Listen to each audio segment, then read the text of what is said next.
And I've been with Ballarat Health Services for a long time, since 1992. I'm a registered nurse, and I've got a passion for education and training, and so much so that I ran away for a couple of years and became a primary school teacher. And then I came back into this role, and I thought, well, this is a really great package that I learnt about when I took on the role. We collaborated with a lot of people, including Melbourne Health and the department, and also our regional partners as well, and it's been fantastic. I'll just give you...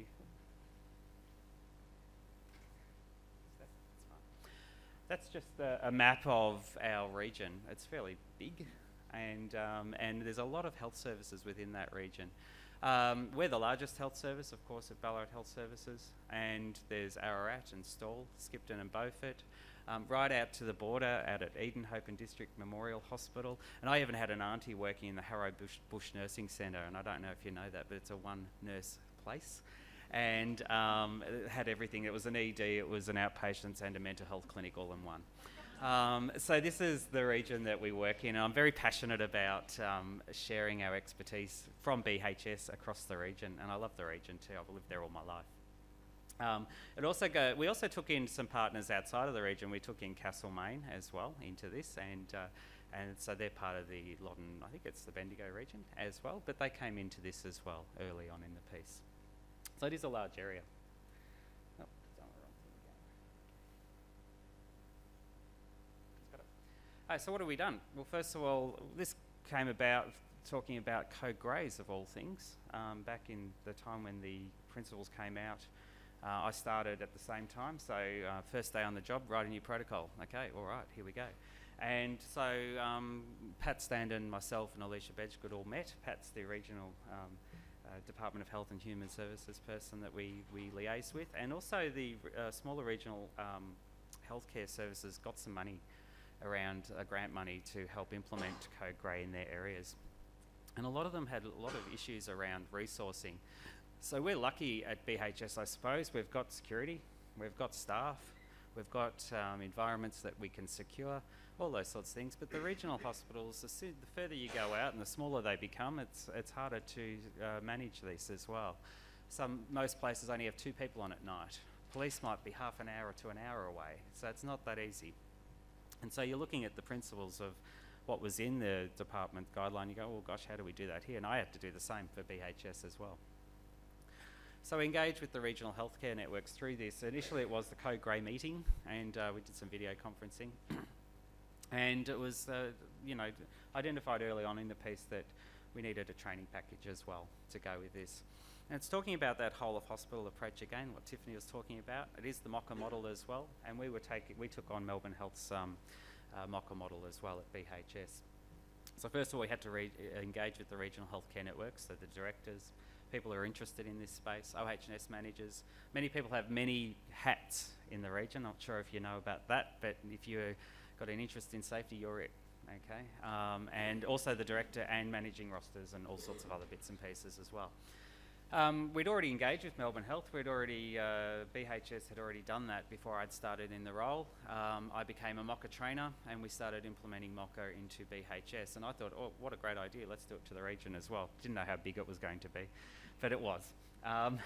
Also, so Royal Melbourne Hospital and Northwest Mental Health came into that, and a couple of the colleagues are here today, Vicky and Nigel, they're there. They're waving now, as I see.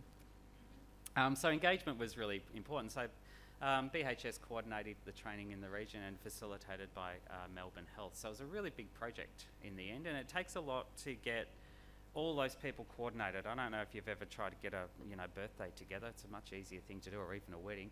But this was a lot of fun, really engaging, really hard work as well, just trying to get dates and times and venues and spaces and all those sorts of hassles that you can get, and agreement and who's paying for it. That's always the thing as well. Really important.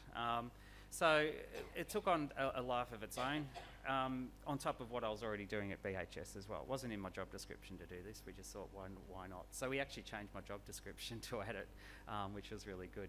So if I, don't do it tomorrow, then someone else is going to have to take it on, which is really nice.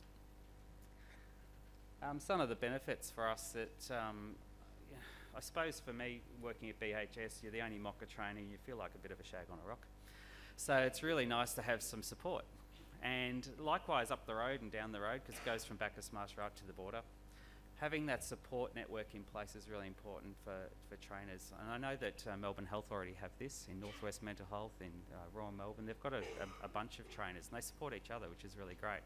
And I was just here last Friday and did a refresher of my own, sat in with the Melbourne Health team again. And that was a really good refresher for me. So it's really important to get that support. Also, what we're doing is building capacity in the smaller health services to manage consumers with aggressive behaviour. Sometimes they have to go and bypass and come to us. So it's not a great outcome if the person that's being cared for can be cared for in their community but has to come to us because of their behaviours. So it's building future capacity. And BHS has been doing this for some time in other areas around bariatric management and the like as well as building clinical capacity in the region. So for us, this is quite a normal thing to do. We have a coordinated consultative meeting as well, which is really important because we have to keep everyone up to date. And we're in line with, we also coordinate that with the quality, regional quality meeting and also the regional OH&S meeting, all on the same day. The MOCA trainers also meet just before that OH&S meeting. And thanks to Pat again, she's taken the credit now, and for organising the room, the venue, the space, video conferencing, all the things that I don't have to worry about, which is fantastic, or Alicia in our management team. And we meet in Ararat, so it's sort of in the middle, somewhere in the middle there. It's a bit of a drive, but that's okay. So that's one of the things that, how we keep this going. Back in 2015, halfway through the point, just going back a little bit, we did the initial Train the Trainer program, and we had 7 health services on board and 11 trainers, were able to come to that training. We delivered the training in Stawell, so quite up the road. So thankfully Melbourne Health were able to get away for a whole week, which is a big ask, and were able to come up to Stawell and deliver the training. So, and then they were able to support the trainers after that with credentialing, which happened mid-2000, or just before the middle of 2016. Now, at the moment, the regional trainers, Ararat's certainly taken off with MOCA, and it's a whole hospital approach as well. Everyone at Ararat, including the volunteers, also come to training, and they've developed their code grey protocols with MOCA principles in place. So it's becoming really sustainability for them. They've also lost a trainer. That's unfortunate. They did have 3 originally. Now they've got 2. Stawell is also implemented, and some new people that have come online this year are Djerriwarrh and Skipton and Beaufort. There's plenty of more that also want to come online as well. We did have some barriers. The distance is a big one. There's 45,000 square kilometres that the region covers. That's bigger than Belgium. So that's just an idea. If you've ever been to Europe, you know, we're talking about bigger than a country. Resources and funding, that's always a problem. Most trainers have their other roles. I'm lucky, this is my role. But in the smaller health services, I know that Wayne at Stawell, for example, he's the OH&S safety manager, he's doing safe patient manual handling, and now MOCA on top of that. He did get an increase in EFT, I think it was about 0.2 all up, so that's handy. So he's able to get to the meetings, he's able to free up some time, but he has to deliver the training just like myself as well, so the training does take some time, but that's okay.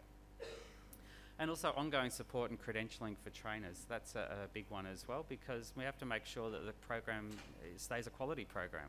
We can't have trainers going off on their own tangent. We need to deliver consistent quality training across the whole region. Quality, not quantity, is what I say. It also comes down to, you know, my education background. I've got to make sure it's right, and we've got to get the right message out there as well. So there's some barriers there, but I don't think they're you know, it's hard work, but I think they're barriers worth breaking down. So what's next for us is the ongoing sustainability. At the quarterly meeting just this month, we were talking about the very thing about, well, what happens if the MOCA trainers that we've got credentialed and take something else on? What do we do? Okay, so this is a discussion that we're currently having at the moment. We still engage with Melbourne Health, of course, and hopefully that we can get another Train the Trainer program up this year. But we have to look at that more long term. How are we going to sustain this?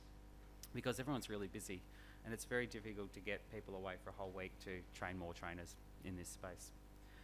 We do share resources, so that's fantastic. You know, code grey protocols fly thick and fast through my inbox, so that's really good. And ours is up for renewal again this year. We continue to engage with the department. That's really important. We need them in partnership.